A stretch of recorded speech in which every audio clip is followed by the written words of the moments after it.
So excited about this afternoon session. I'm a little, wow, like the two whiteboards. Dueling whiteboards going on up here. Woohoo! So this afternoon we have two incredible people to be here with us to share with you all. We have Dr. Lance Wallnau. Many of you, how many of you all have heard Lance speak before? Everybody, okay, awesome. Awesome. He is the founder of the Lance Learning Group. He teaches and trains in the field of organizational and personal transformation. How many of you have heard of the Seven Mountain 7M University? All kinds of resources and teaching, and we're just really excited about him being back with us today. And then we also have Gordon Pennington that is with us, who began his career on Wall Street, developing marketing communications for institutional investors, for the emerging electronic banking services sector for Citicorp, and as a consultant to both Chase Manhattan Bank and J.P. Morgan Bank. He also served as the director of marketing for Tommy Hilfiger, and where he helped position it as the fastest growing menswear company in the world. Way to go, Gordon. Good job. So, we are going to get ready to bring these two gentlemen up and have an exciting afternoon. So, are you ready? All right. You guys come on up.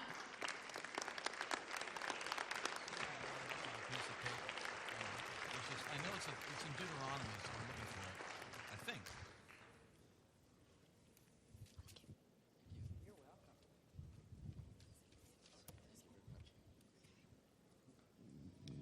Well, it's a pleasure to be here and to share the podium, the stage, this seating with a man I esteem highly and regard as a dear friend.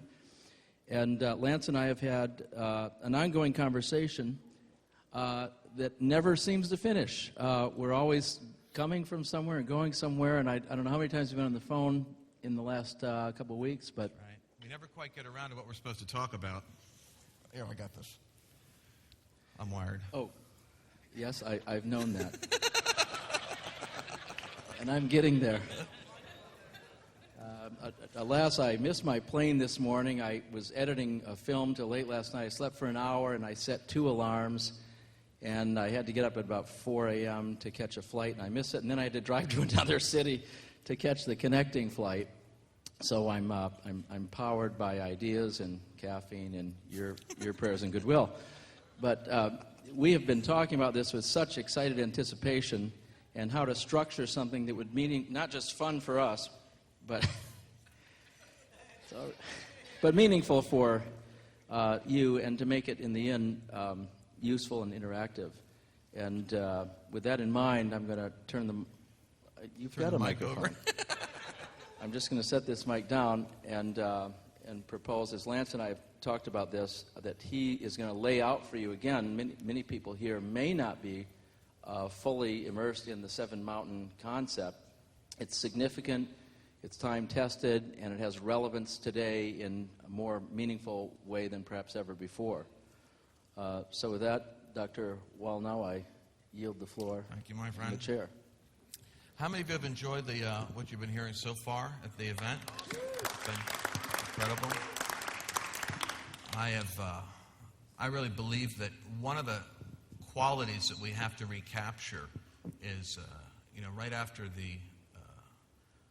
around the time when Hitler began to accelerate access to nuclear fusion and develop an atomic bomb, Einstein, who was a pacifist, actually went to the White House and urged the government to, with all haste, to get their brightest and their best scientists together, particularly the ones who were kicked out of Germany as Jews, and let them go to work to catch up. Because even though the idea of having atomic power was repulsive to Einstein in terms of making a bomb, he realized that for that technology to be in the hands of someone who was demonized was even more dangerous. And so the typical a pattern of American history is the ability to mobilize resources, people, and creativity late in the game and do phenomenal things, from Pearl Harbor all the way to that moment. And so the White House issued instructions for 40 factories to be built, and for the nation's leading minds to get together in unity around the race. And they were not in a race against each other, they were in a race against time. And I think that if all of our circumstances that have happened in the United States since the stock market situation and even with the election, all of those things I find are a grace of God to us, because it's driven us to the necessity of coming together, asking questions we weren't asking before, and having to be forced to work together in ways we haven't been forced to work together. And I think that we're in a race against time. And part of my concern is that we really need to know who the people are that need to be doing the dialoguing, and who the people are that are the practitioners out in the field who provide the laboratory. And we really need to, in a sense, and this is a charge I want to encourage you with, Gordon, because of your love for media, we really need to create the mechanism so that best practices can be articulated and refined, because that's really what the Manhattan Project is. And we are in a race against time, and we're not racing against each other. And with that thought in mind, to me it's a great privilege to have Ed Silvoso here. Ed, thank you for being here, because some of us are just upstarts in this thing. And I came along having really been driven and fed by generals who are before me to hear what they're saying. And I still feel that their voices like Ed Silvoso are in front of this evolving dialogue. So what happens sometimes, even in circuits that I get into, is people will hear me and not realize that I'm building off of the momentum of what other people have already sacrificed to start. And Ed, I don't think there's a better integrated practitioner of apostolic, prophetic, for those of you that are coming from the Morning Star Circle of Influence, apostolic, prophetic anointing with a message to the marketplace, and the balance. The big thing we're going to have, and I'm worried about, is we need to have the balance of really mature-minded generals speaking to this movement, because what will happen is, true to American innovation, I don't want to see the marketplace get ahead of the apostles, because if the workplace is premature in getting a hold of the wealth of influence or the wealth of access or the wealth of results, unless Moses comes down with the blueprint from God on how that influence and access and resources to be used, the tendency of those who plunder Egypt is to produce a golden calf rather than a tabernacle. And so what God's trying to build in the earth isn't a monument to our ingenuity and our anointing. He's trying to build his house. And his house is a house for all nations. What we're learning is it's a house made up of nations. And it's a house that is the inheritance of Jesus is nations. So, Ed, we need you to stay healthy and strong. And I just want all of you that are not familiar with everything he's written or is doing to make a connection with that resource today. Because I haven't done one event actually with that. It's the first one, which is bizarre in a way, considering that we're both rolling around the same field. The reason why the Seven Mountain concept took legs is because, frankly, it was a dead concept in the year 1999 or 2000. I heard Lauren Cunningham. I met Lauren. And Lauren told me about how he and Bill Bright had met years ago. And he said, we had a lunch, and the Lord had spoken to both of us this concept that there are 7 areas, seven spheres that really disciple culture, that shape the minds of culture. And in those 7 spheres, he said, we both wrote down what those 7 were. And he said what was interesting is, and Lauren was telling me this kind of confidentially, and now I guess the church is further down the road. He said, he was a leading evangelical youth movement leader. Campus Crusade. It's primarily an evangelical movement. He said, here I was, the leading charismatic youth movement person. And it's interesting that God was speaking to an evangelical leader and a charismatic leader who were both the 2 largest youth organizations in the world, never even met each other, only in an awkward peripheral way bumped into each other. He said, so we made it a purpose to get together 24 hours before we met. He had a revelation, I had a revelation, and we were both occupied with it and decided to share it with each other.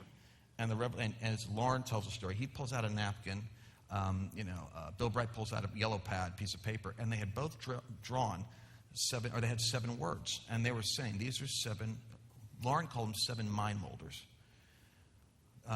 Bill Bright called them 7 world kingdoms. And those 7, as he looked at them, he said, he who can capture these can capture the harvest of nations.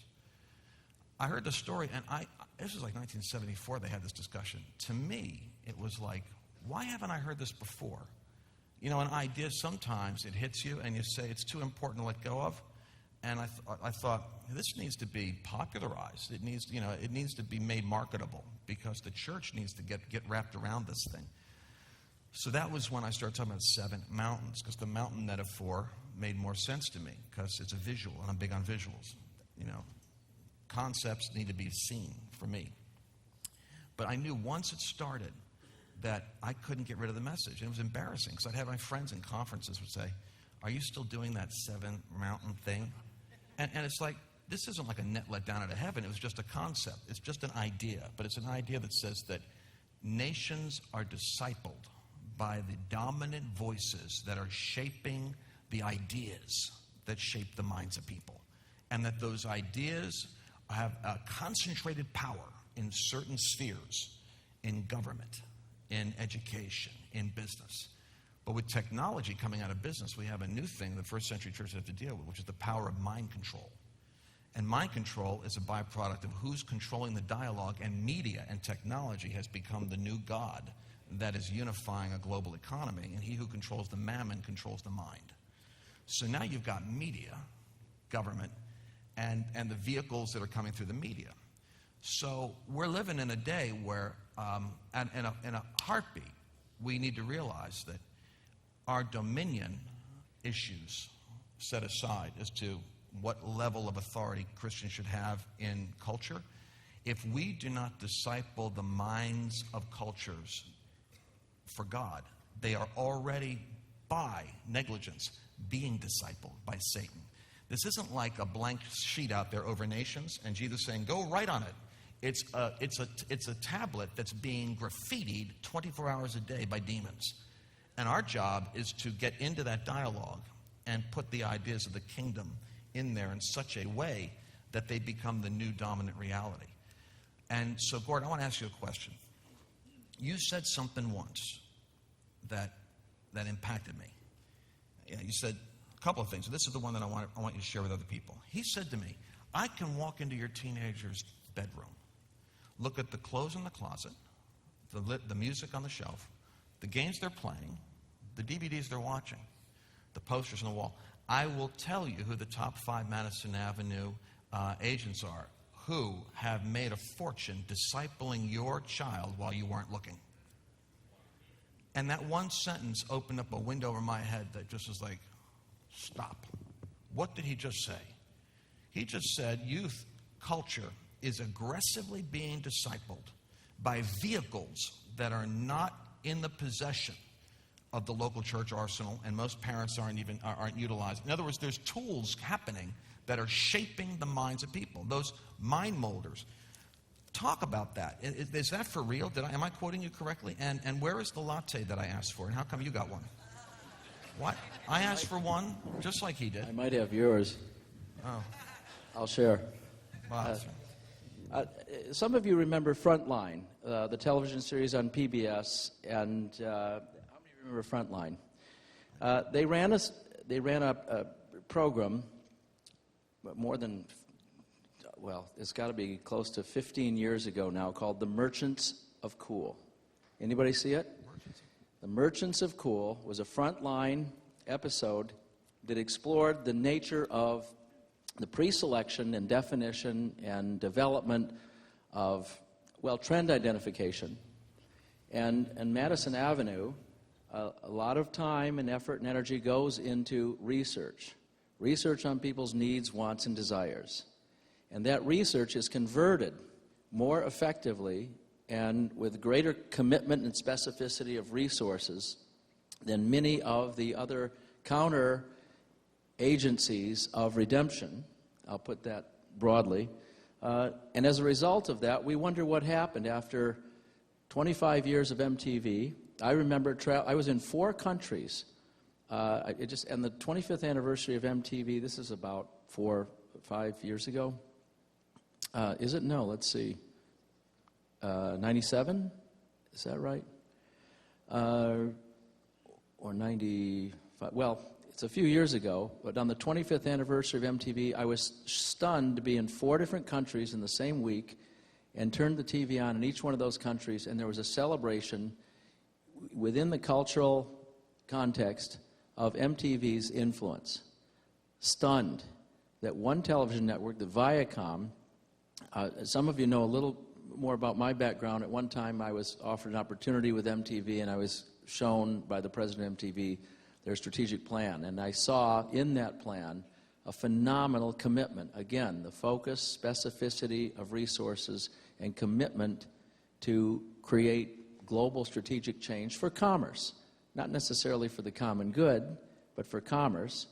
And the net effect has been the Americanization of cultures around the world amongst youth.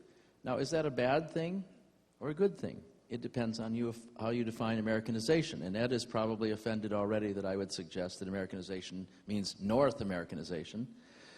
But I don't mean it exclusively, except that the influence that has been the predominant suggestive power, as Lance points out here, the mammon and the mind control or mind influence, we call it going from mind share to market share. You've got to get in someone's head before they start to make the requisite associations, at least with consumer media, to change behavior. The entire point in my background in marketing and advertising and media has been to influence people's thinking in order to change their behavior. We have had great challenges. What I see in circles of redemptive and kingdom influence is the difficulty that comes along with finding and identifying the right spheres of influence to convert or leverage business influence into something that has sustainable cultural change along with it.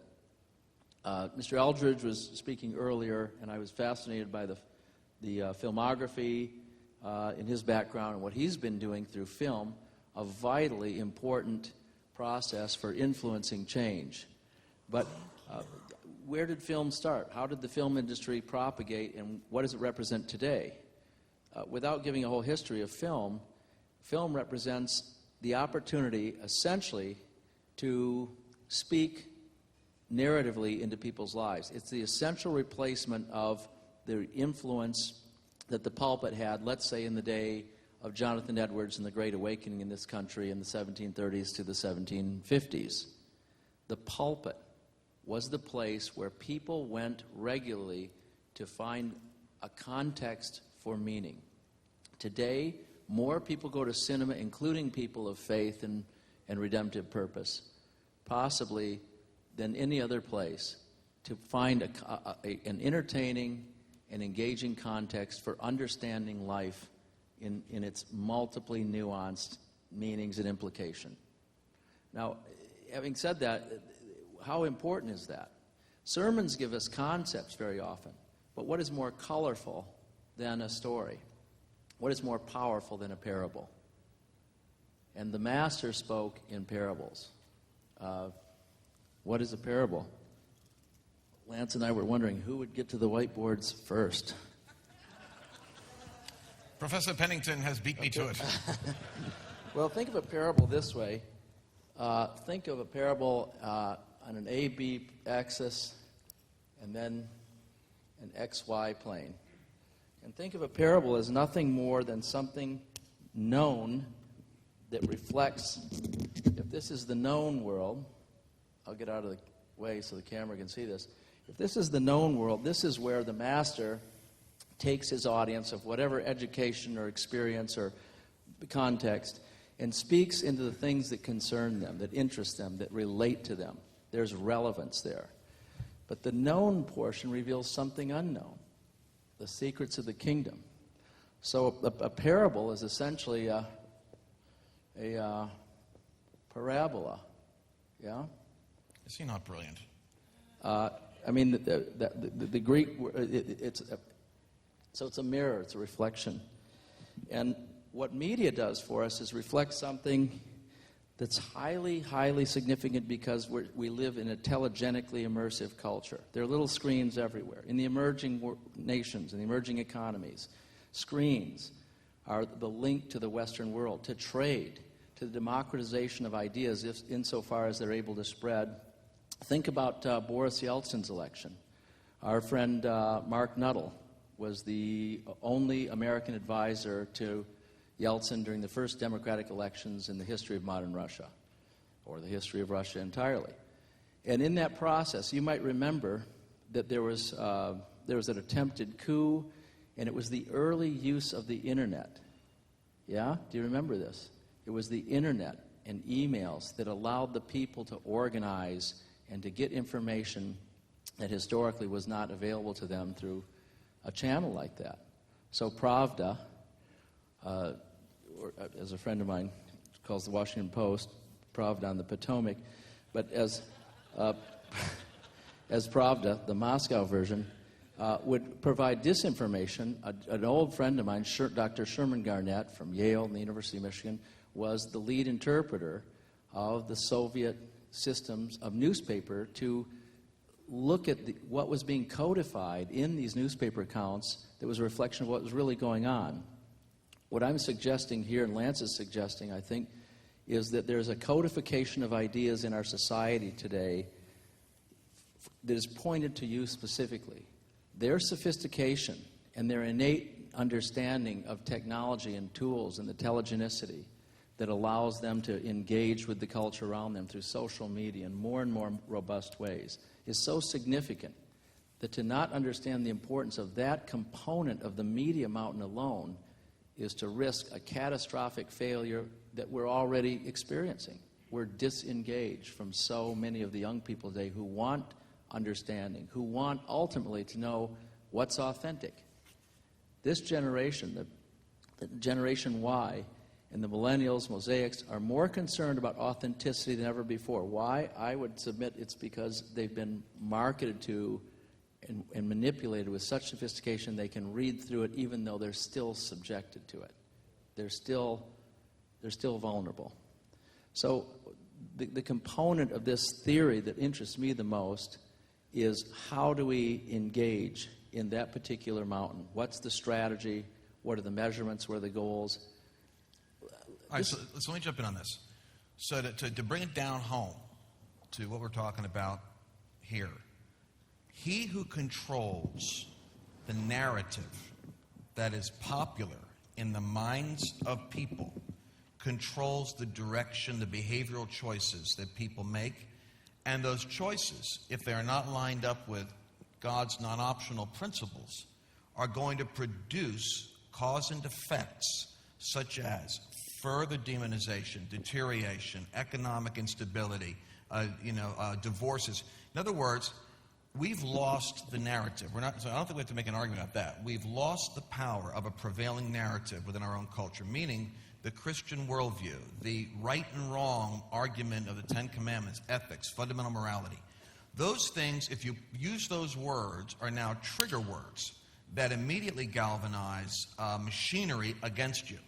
So to be wise as a serpent and harmless as a dove means you have to understand how the system works. And the system works by ideas that are marketed at unconscious levels and conscious levels through a variety of very powerful mechanisms.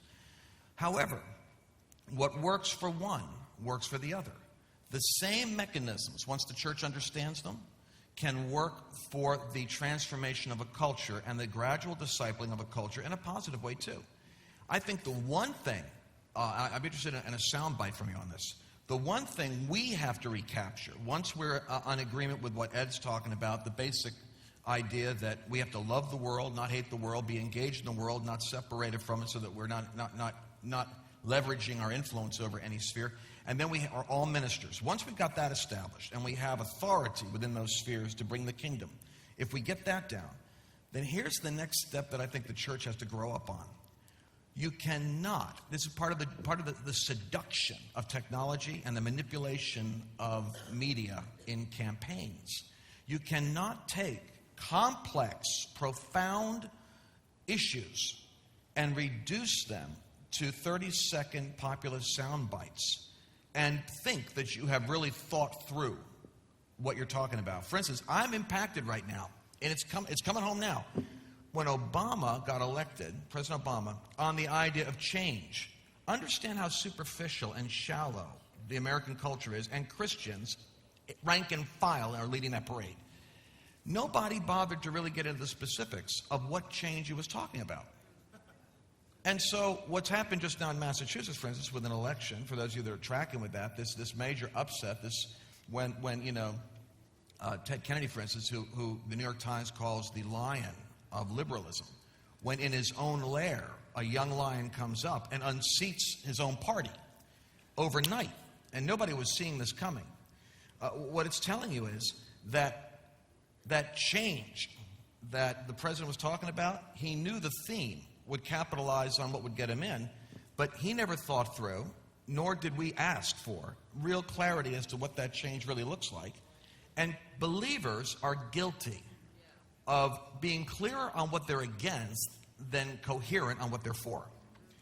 And so we almost rightly deserve the stereotype of being ignorant, opinionated, inflexible, religious extremists. Because if you ask us, what is the solution to, the situation with pregnant women, we're not quite so quick on knowing the solution. We just know you shouldn't murder babies.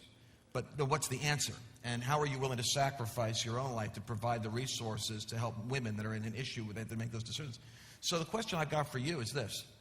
What are some of the immediate takeaways from what happened in Massachusetts in terms of the power of catching the right narrative in the right context, and how quickly a narrative, if it's properly utilized, can work to unseat the status quo? And more specifically, what do you think about this idea that we're living in an age when profound things can be reduced to sound bites, and people are making decisions based upon sound bites rather than thinking? Those are two subjects. You can pick whichever one. Well, I offer you first a sound bite.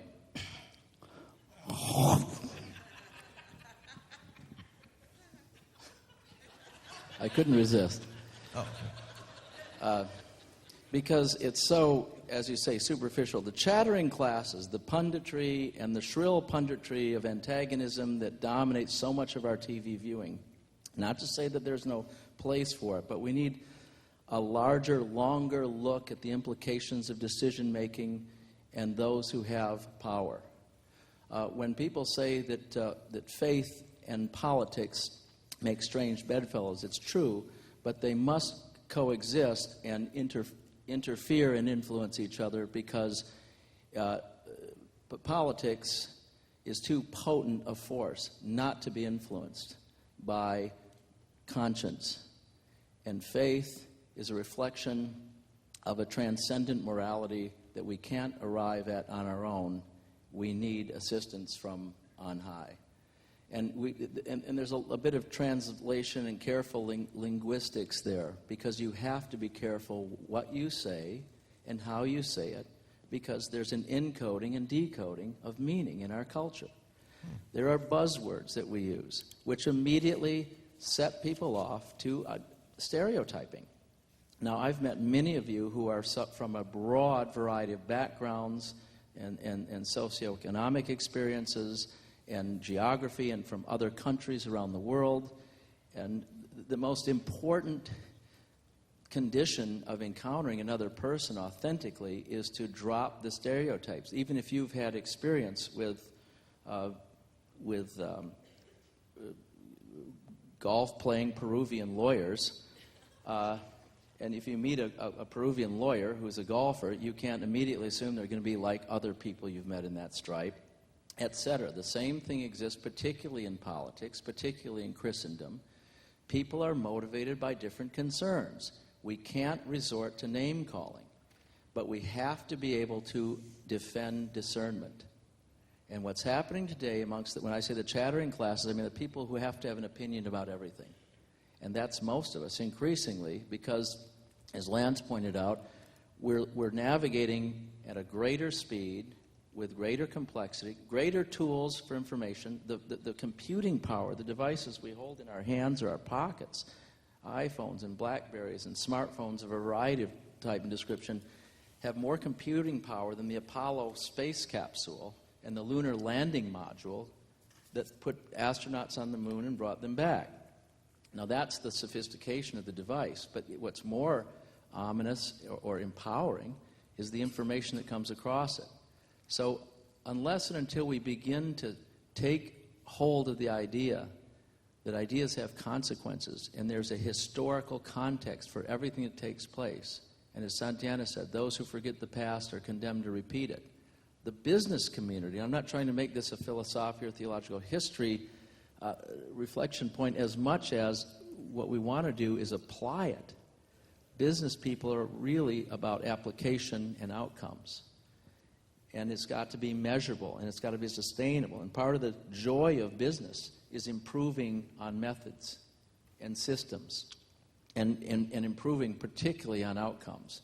There is so much before us today in the era of innovation and invention that we're on the threshold of something greater than ever before. We're at the end of the 500-year delta where the transmission of information, its codification and replication since Johannes Gutenberg published the Bible far and wide and changed the world and set it up for the Reformation. We are at a place again today where through social media we can either be bystanders, innocent or guilty, or we can participate in robust new ways. But what we can't do is simply be passive. And I believe that we have to think about how social media is going to change every dimension of consumer business and practically everything else. If you don't understand it, or it feels awkward to you, you're not of a generational disposition to have grown up and feel comfortable with these things, you'd better find competent people you can hire. Find a 15-year-old or a 22-year-old or somebody in your organization who understands this. Because once again, it's going in directions that need conscience, that need guidance, that need... it's Pandora's box, and it's open. Now who will guide and shape it? And what will this look like, Lance, when it comes to fashioning that in the larger landscape of the Seven Mountains? So the operative word, the number one word used to describe Satan's expertise over nations in the book of Revelations, what is it? Because it's not Islam, and it's not, terrorism, and it's not nuclear. The number one word that's used to describe Satan's power is deception. So what we're dealing with is now an ever more intensified wrestling with the spirit that I think we can now. I got handles for it. It's called Endtime mind control. It's the power of Satan's leveraging the technology and the high places into a pincer-like absorption of the airwaves so that nations are becoming shaped by the mind control that dominates the high places. Christians that don't understand the battle for democracy, freedom, government, free enterprise, we somehow look at, the most extreme among us look at that as being a world thing, not really a, church kingdom thing. But the truth is, if you do not have a free press, if you do not have a free university, if you persecute and kill and murder and intimidate people who voice other opinions, those species of governments will end up becoming antichrist nations who will become militant and destructive to the purposes of sheep nations, no matter how much they want to peacefully coexist. So whether you like it or not, that's why I'm saying, Einstein said, we are on board the boat that is called this world system. And if that boat gets a rupture in the economic department, you're going down with the ship. I don't care what kind of faith confession you've got. The prophet Elijah was subject to the same conditions of famine he prophesied over Israel, but God made provision in the suffering. So having said that, I've probably lost a bunch of people there. We are not disconnected from the welfare of our nation. And it's an element of hubris in me when by faith I'm believing that I'm walking with God, got a covenant with God, and I'm going to... Yet my confession is in one part true. I'll be sustained. But God will bring me in such close proximity to the suffering of my culture that I will become like the prophets of old who feel the burden of the Lord for the nations, which means that we do not live in an airtight, watertight chapel compartment on the Titanic. If we're having revival in the chapel and we hit an iceberg, we're going down with glory. So the question really is, if we're smart and want to keep this thing real, then deception is the issue. The control of the institutions that shape the dialogue is in the hands of a minority of people. What Hunter would call a remnant elite, or sociologists refer to as remnant elites, we would probably be comfortable calling them gatekeepers. So they're the gatekeepers. They occupy access to the high places. And it's a minority of people that will control those high places. If the church is to be the head and not the tail, above and not beneath, we have to start to recognize who among us is anointed for the high places and begin to champion their emergence in their assignment and wrap our intercession, our resources, our prayers around those who have an anointing for preeminence within their sphere.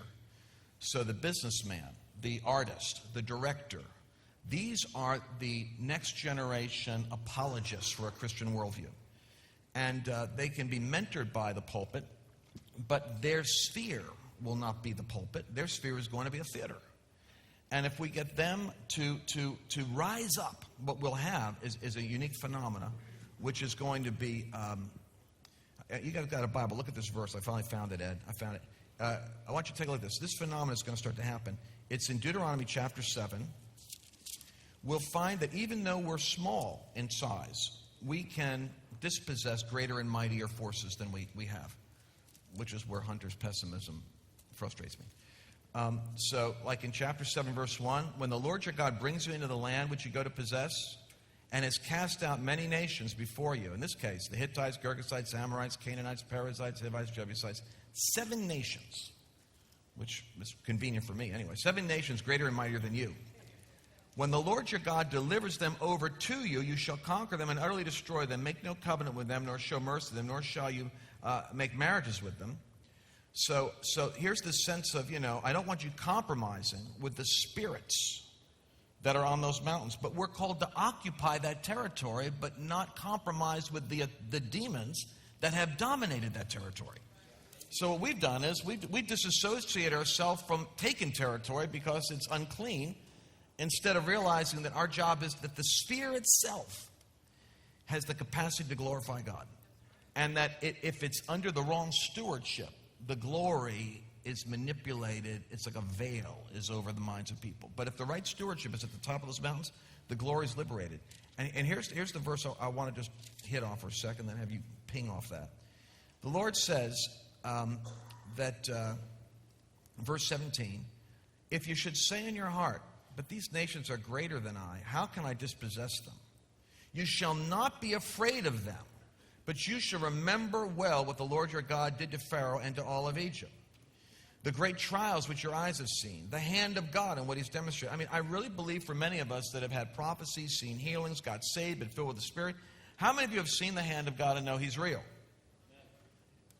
All of those experiences were meant to prepare us for crossing over into the first hour, I believe, in which the church in God's timetable begins to meaningfully engage high places to occupy them in the shaping of nations. All of those things were in the wilderness and in Egypt were meant now to be applied on the other side of Jordan. So the Lord says, I'm going to send the hornet among them, which means he's going to send supernatural disruption of your enemy's agenda. To distract, God's going to send circumstances to confuse your enemies once you start to move in the direction he wants you to move in. And you shall not be terrified of them, for the Lord your God is an awesome God. And here's the verse that's interesting. The Lord your God will drive out those nations before you little by little. Catch that? Although things can turn around in an election overnight, how many of you know, like certain times, I don't want the right my friends in office. Because, if the economy is going down, whoever's in office is going to take a beating over that. So I almost think God's wiser than us in terms of when he answers prayers. If God says here, I'm going to drive out those nations before you little by little, you will be unable to destroy them all at once, lest the beasts of the field become too numerous for you. But the Lord your God will deliver them over to you and will inflict defeat upon them until they're destroyed. So here's what I'm suggesting. Unless we have a Christian worldview for media, a Christian worldview for education, a Christian worldview for finance, business, prosperity, compassion, a Christian worldview on government and on justice, if we don't have a way of thinking that's distinct and able to be disseminated through social media technology and the leveraging of those places, if we were to be premature in taking territory that we didn't know how to govern and occupy, we would end up losing it and be in a worse position. In other words, another way to look at this thing is, God wants us to be able to, Napoleon put it this way, the objective of war is victory, but the object of victory is occupation. It's not enough to get a Christian in the White House or to have a conversion in NBC studios. You have to have a network of people sufficient to occupy territory, and it has to be a people who are mature enough in the spirit to handle the temptations and the warfares of the beasts that are in that arena, and not bow the knee to Baal, not compromise their integrity like Daniel, and be able to occupy, meaning we need networks of overcomers who are called to certain professions, who work together, who know each other, who support each other, and who are capable of occupying those spheres with a Christian way of thinking, so that those ideas can become gradually resent to the culture. And the next generation says purity is hip, sexual frivolity isn't cool, not getting pregnant is right, say no to drugs. There's certain themes that, that can prevail. We're going to have to do this because I don't really think if we took the territory right now, we could occupy it. And I think what's in that territory would produce a backlash. We'd be 7 times worse. We'd be like Nazi Germany after the Reformation. Every institution we forfeit would be taken over by a deeper Antichrist spirit. I'd like to explore a couple of themes here. We have very little time, and we want to bring this home into some application. And I don't know if there's Q&A at the end of this. But let me throw a couple ideas out, just riff off of what you're saying. One, the historic idea of nation states and sovereignty is being challenged. Powers and principalities are prevailing in new and uncertain ways, but it's clear that their demonstrated impact is showing up in new ways. What do I mean by that? The sovereignty of nations is in peril because people have a less and less clearly defined sense of political, social, ethnic, cultural identity. For example, the European Union was a reflection in losing the customs at borders, and an amorphous economic enterprise started coming together. In the United States, you're seeing increasingly from the from the high bench in the high court, the Supreme Court, you're hearing Ruth Bader Ginsburg refer to international law with a nod to its potential impact or supremacy over the Constitution. These are phenomenally significant shifts. This is all about nation states and their sovereignty. What I'm suggesting is something else is emerging. As a kingdom or a spirit of the age emerges, economically, clearly, we are so complicit with our historic, strategic, military enemies that we cannot now survive without the support of communist China. How did we ever get to a place like this? How quickly and how surreptitiously have the reins been handed to other forces and sources? What I'm suggesting here is while you see these changes and the inertia behind it, Samuel P. Huntington, A Clash of Civilizations, in the historian Harvard, his most recent book is Who Are We? Questioning the nature of national identity. Increasingly, people have a sense of economic determinism that draws them to the states. Welfare benefits are better for as well as opportunity. Quite understandable human motivations. But what does it mean then for people who are kingdom-focused, business-focused, have to keep their eye on the impact of economic policy because it affects everybody? Possibly the greatest question that has not been addressed thoroughly enough by people who have a kingdom consciousness for business. And the idea that freedom of speech, the freedom of the rights of the individual own property, a free press, freedom of worship, this is historic liberalism. It is not socially re-engineered welfare liberalism, which has a very, very different rubric motivating it, to take from some and give to others. Does that sound a little like Karl Marx, to take from according to each ability and give to according to need? We are slipping into a philosophic and political shift that we're not quite aware of. Is the motivation entirely wrong? Not on the surface. We want people to have the benefits that the wealthiest nation and empire in the history of the world can afford them. But how? And it's the mechanism of the how and the political force behind that that has everything to do with you can't give everything to everyone under every circumstance. There are specific and real limitations. And what's the dualism here? How does the operation of something we'll refer to as the kingdom of God as a feature of biblical insight reflect change in the way we do business, in the way we network and support each other? The fear of many people, and it's quite understandable, is that a theocracy grows out of this, and a small group of mean-spirited people acquire an institutional power leverage over others. And ladies and gentlemen, those of you of this persuasion will admit readily that we have a pretty sketchy history, those of you that subscribe to a historic Christian faith. It has not been even-handed institutionally. So what will this look like as a kingdom emerges that's multinational? It's always been this way, has it not?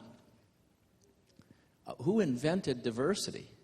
What was the first expression of diversity doctrine you ever saw, if it wasn't St. Paul, saying there's now neither Jew nor Greek, nor slave nor free, nor barbarian nor Scythian, nor male nor female? These are fundamental and essential distinctions in the Jewish and the Hellenistic mind. So to erase all, say, for all are one in what? Christ. If we don't recapture the servant-like attitude of compassion, the acquisition of kingdom power through the prophetic and supernatural will fail us all over again. And that's just history writ large.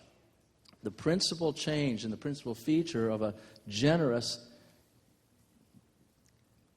redemptive community. I'm using words carefully here because I'm trying to steer away from the cliches and stereotype that have constantly held people of faith and goodwill back. But the people of faith and goodwill, in my estimation, are also the people that are the most determined to ask themselves the tough questions. Are we doing this the right? If we don't continue to go back to the mirror and the plumb line of transcendent truth and examine our own consciences and activities and motives, we're going to find that we don't always get it right. But the generosity of a kingdom vision for exploring and growing an international, this is going to be international, the nature of trade and the technology to support it off of cell phones and things that are almost unimaginable. You know, you can buy, sell, trade, invest, and do it all now. People who are literate and are growing in their appreciation of the advantages of education and mobility in East Africa, say, for example, amongst other places, are empowered in ways today that they weren't even 5-10 years ago. Are we coming alongside them? Yes. This leads to a whole other discussion, of course. It's what's the utilitarian consequence of being charitable and humanitarian versus not going far enough. I helped develop a group called Charity Water in New York City, 3 going on our 4th year now, charitywater.org. And you can, the lessons that have come from the genesis and genius of that organization that Scott Harrison founded and got me involved in from the very beginning has been a series of lessons on what it looks like to have a neutral interface with the secular world, even though there's a faith motivation. That begs another conversation exploration. The point here, I think, Lance, and I'm waiting for you to draw the mountains at least once. What time does our session end? 5 minutes? So, okay. Let's all right, let me do this real quick. All right, let's do this. Wouldn't you be disappointed if you didn't see? How many of you guys own your own business, have your own business, and are here because you want to get some down and dirty tips on what to do to get to the top of your mountain? Right? What do the rest of you guys do? If you're it's like a business conference, and how many of you are in transition? Let me get this right. How many of you feel like what you're doing now is not what you're really ultimately going to be doing, and in terms of your career expression, there's another sphere mountain you're exploring right now? Mamma mia, look at that. Interesting. Okay, so let's take a look at this real quick. The 5-minute verse. What does Caleb say? Remember this? Caleb says, "Give me my mountain." By the way, we need. I like your markers better than mine. Let's get the black was fun. You got the latte. It's like picking on the Jews over here. I don't get the latte. He gets the new marker. The Jew gets the old one. All right, so give me my mountain. Here's the quick 4-minute version of how this works. When the word is used to describe Daniel or Joseph, who are perfect models of marketplace, kingdom-changing, prophetic ministries, the word favor is used with both of them. And the word wisdom is used. And God gave Joseph wisdom and favor in the sight of Pharaoh, and same thing with Daniel. I want to suggest to you that wisdom and favor manifest in behavior. Daniel was able to speak the literature and the language of the Chaldeans. In other words, he knew how to interface with the culture that he was going to influence. Joseph, when he was summoned to Pharaoh's presence, did something interesting. Shaved his beard and put on a change of raiment, which meant he went into the Egyptian's presence looking like an Egyptian, but thinking like a Jew. So here's our challenge. Going into the world system with a clear ideology as to how the kingdom operates, but knowing how to interact with the culture without conveying our agenda prematurely. This is like the stealth part of this. It's very fun. It's a big adventure. Now, in terms of this is called like the iceberg. The iceberg says this. It's a pink iceberg, so it's kind of a gay liberated iceberg or something. I don't know. So, underneath the water here, nobody sees what's going on except you and God. But this is the integrity test. Because the thoughts you think and the feelings you have are going to be revealed in your behavior. If you love the world instead of despise it, if you want to be redemptive rather than selfish, your thoughts and feelings are going to show up in the way that you interact. Behavior. Behavior is the only thing people can see. What drives your thoughts and feelings is your paradigm of values. In other words, what you ultimately value determines what you think and feel. Where we've lost it with American culture, even in revival, we want people to have experiences, fall down, get healed, or we want to move them into our way of thinking. But if you don't change people's values under pressure, they'll still do the wrong thing. Because transformation doesn't happen at a thinking level, it happens at a values level. So what happens then is you have God's potential, which is your gifting. The gifts that God has given you and your capacity to glorify Him, they themselves are liberated. Watch what happens. When we're behaving right, thinking right, based on the right values, we unearth the potential God has in our life to manifest His glory. This is where a lot of us have been in. We've been in the battle for qualification for the next level. No amount of books, tapes, seminars, or training is going to put an anointing on your life, give you spiritual authority, or open up favor. Because those things are still supernatural transactions. Someone can lay hands on you, and the only thing you're going to get is what you have a capacity to receive.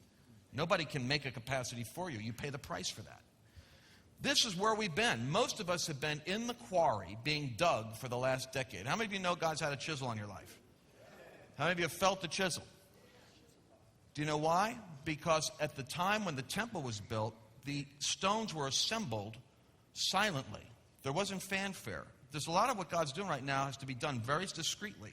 He's positioning the people that have responded to the chiseling in new relationships and in new contexts so that He can demonstrate His house.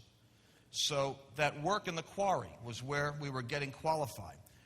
Now what happens is God's grace, prophecies, potential gifts, when the right requisite values have been formed, our thoughts and feelings are congruent with heaven's values, then God releases something upon us. The favor in our behavior gives us access. Now here we go. These are like business, education, the spheres we're talking about. I want to know how to access the high places, because the higher up you go, the more concentration of influence. So if I have a choice between the president or the vice president or someone, I want to go, if possible, for the top. These high places, these gates, God is going to give to His people sudden surges of advancement into spheres of influence we've never had before. So this week, this came to me in several ways. But when I had like the producer for Bob Dylan and Celine Dion in a seminar, an Orthodox Jew, whose girlfriend brought him to a Christian seminar. He didn't even know what he was doing there. But he had 5 days and 4 nights with me. He was stuck with me. And at the end, He wanted to go out to dinner because he's saying, how do I steward my sphere? And he said, and Spielberg is a friend of his, and Jackie Mason is a neighbor of his. He says, my friends, my Jewish friends in Hollywood, there's something we're supposed to steward. And he's just, I'm not ready to convert. I don't know what you're talking about entirely. But what got to him was, he is a steward of the gifts and calling of God. Now that is true for everyone, Donald Trump included. We don't have to get them saved in order to get them to understand the responsibilities of stewardship. Does that make sense? So here, behavior, the favor of God gives us access. And as Ed was saying earlier, you're going among the wolves. So what do you want to have? You release your peace. Whose peace? Your peace. You're carrying a cloud of capacity. You let your peace come upon them, and what happens? Reverse mind control. The demons talking to them are bound, and they hear God. And what do you think God's saying? I would do business with this guy if I was you. I trust him. And what they'll say to you, they'll say, we don't normally do this. This isn't how we typically do things around here. I'm going to give you this guy's number. Tell him I told you to call him, and he can call me. And what happens is favor is manifest when the rules are broken and God makes an exceptional distinction on your behalf. But that favor is manifest in the force of people. What you're doing is you're binding demons, and these people are under your influence. The difference between you and witchcraft is you're a liberating force. Witchcraft is a manipulating force. And that's what God was chiseling for 10 years in your life. So now you've got access to the high places. What happens? Watch this. This is where we have to have a theology that's thought through and not just, hey, I made a fortune. I'm doing a movie in Hollywood. Big deal. Because what happens is God gives you trust and credibility in the eyes of the world system. Pharaoh knows. This Jew knows something about my dream. Nebuchadnezzar knows. That Daniel, get him. I need to talk to him. Your behavior is what builds trust or destroys it. Your credibility has to be flawless. Your competence has to be excellent, because they might trust you, but they don't respect you. They won't invite you back. So you gain trust and respect, and you have access. Now what happens? You now have the ability to solve problems. Remember, we heal the sick, we raise the dead, we cast the demons. None of us has thought about this in terms of your business, culture, or community. You got authority over demons in a school system, just like nicotine demons in your neighbor. Solving problems means, look at this. If we can have dinner with them, build friendships with them, develop trust and rapport, they'll share their thoughts and feelings. They'll tell you about the kid that's on drugs. They'll invite you into a bigger world than you thought of if they trust you and they respect you. So now we take our behavior, builds trust, and then we drop it down. We want to solve problems within that mountain, and to do that we have to have rapport. Rapport means we fellowship, we eat together. I believe Ed has this in his books too. What's the next level? You want to transform an organization, you want to transform Hollywood? You've got to move at the level of principles and values. You can't make the argument theology, but you can win the battle on principles, shared values. Here's what happens. Solve problems superficially. This is what consultants do. You get paid for a Band-Aid. If you don't go deeper to lasting solutions. Lasting solutions for the economy. You know what the major advertising slogan is in the United States? We're unique in this. For fast temporary relief of most minor ailments. That's the stimulus package. It's a fast temporary relief of most minor depressions. So the problem is they're fast and they're only temporary.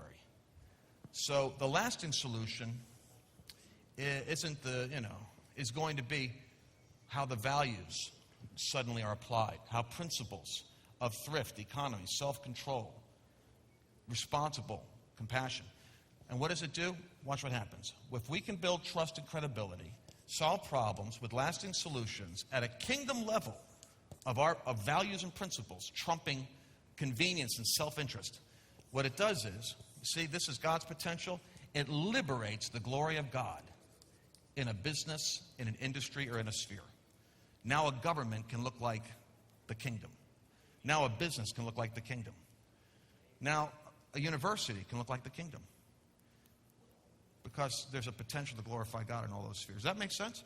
So for you, you've been through this to go over to the other side, where the ites are. Little by little, we're going to possess more and more of the territory. But to do it, we got to drill, we got to dig till you hear the shovel go dink. And that'll change things. And we will see a transformed culture. But we need people that are willing to undergo the discipline of the process and identify each other. There's significant theory laid out here, and it's part of the larger Seven Mountain concept for those that are watching by television or later, and you'll want to familiarize yourself with that. But Lance and I were determined to finish this session with a very practical application. One of the things I see here very clearly is the number of business professionals and others from around the world here who are seeking, in the midst of transition, to discern what the next steps are. And that's the climate we're in. And it is also a very exciting climate because this is the era in which one of the most frequently heard terms in business circles today is, of course, disruptive change, disruptive technology, disruptive influences. And we want something that's both disruptive and redemptively disruptive. And what I see here, Lance, is a very individual focus, preparing yourself under the chisel of God's character-building experiences in all of our lives. All of our lives. We share that. And then translating that into something to find where we are fitted together, because we're all going through chiseling in this era. The next question is, where do we find the stones that we're called to be fit together with? We can leave a conference like this with a lot of theory, training, insight. It's all valuable. But I think if we were to leave this session now with some practical ideas, the thing that has come to my mind over and over again is seeking discernment for where exactly you fit someone else, and doing it from not a need-centered focus, but a giving-centered focus. How do your gifts, skill, education, experience, background, and opportunities fit the needs of someone else? We all have needs, clearly. But if we're motivated by the desire to meet another's needs, or a composite need, an organizational need, an individual needs, it seems to me, based on my limited experience in the development under the chisel, that's where we see that divine component come in, and suddenly we are being fitted together. It's not our effort. Stones don't place themselves. They are placed. Yeah, and so, the concluding thing is this, is when the apostles succeeded in their city, so look for a network that has geographic proximity. Better is a neighbor who is near than a brother who is far away. You may be really closer to somebody halfway across the country, but in a battle, you really need the neighbor. So look for geographic proximity. Begin to ask the Lord for the divine appointments and the awareness of who in your geography is somebody you can trust. And there's a spiritual aspect to how God brings people into your life. The second thing I think is in Acts 4, when they were persecuted, the backlash for their success. When the beasts multiply, there's what we would call a favor backlash. The same favor Sarah Palin had one day became a horrific backlash 2 days later. So she can give you an interview on the favor backlash. But when a backlash happens, it's a compliment from the devil that he recognizes and takes seriously your capacity to dispossess him. When the apostles had a backlash in Jerusalem, they returned to their own company, which is a fascinating statement because it meant that the 12 apostles of the Lamb, with their own unique stature, had a company they went to when the backlash happened because they had quick, swift accord in the arena of intercession, which means that you need to also find the company in proximity you can pray with, who you can honestly share what's happening and not be afraid that it's going to get out in the street. And they together accessed an anointing with authority to break the agenda of that religious spirit and to administrate the kingdom at a whole new level of power. And those things happen if you can identify your company. So what are the characteristics you're looking for? You're just really praying and asking God to show you in your sphere, your geographic sphere, who are the people that I can connect with, and we need to reach out that way to each other. And the number one thing is, if you don't know your assignment, it makes it hard to know your alignment. So if you don't know you're called to transform a school system, it's going to be hard to put out the feeler for teachers. So clarity on your assignment is like a prerequisite to that prayer. I think that's an excellent place to stop. John, thank you for inviting us to host this session and for being so receptive. I wish we had more time for Q&A, but I think we're on a tight schedule and must dismiss. Great. Thank you, Gordon and Lance. They will both have individual sessions tomorrow. Tonight at 7 p.m., as you know, is the outpouring. And we have dinner in a couple minutes. Remember the book tables, the bookstore. 8:30 begins the first session tomorrow morning. So let me just have a short prayer of blessing over the evening and over the food. Father God, thank you for a great day that we've had. Make connections. Make a company. Form us. Grow us together. Tonight, tomorrow, do your work. Do your will in authority and power, in healing, in manifestations. We call for that. We ask for that. Now bless us this evening. Thank you for the food we're going to partake in. In Jesus' precious name.